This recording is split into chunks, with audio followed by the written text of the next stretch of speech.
Au! Hehehehe.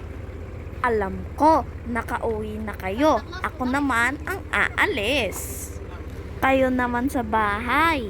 Tulog na kayo ah. Huwag nyo na akong hihintayin. Charot! Pumunta lang po kami kina Apo. Doon na lang po kami kumain. Tapos nagpahinga, naglaro. Nagkwento-kwento, tapos pauwi na.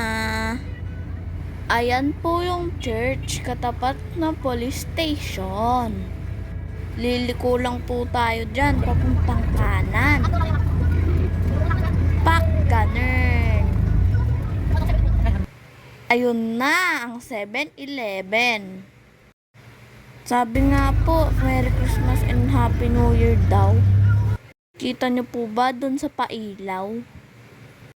Ayan, ito naman, nasa sunrise na kami.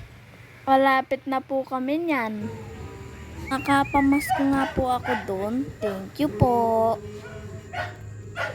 Ayan, ang lola nyo nakauwi na. Ops, kulang ang sara. Ulitin natin. Masaya na ako ulit. Bye-bye. Ayan, si Mr. Moon nandun pa rin. Oh!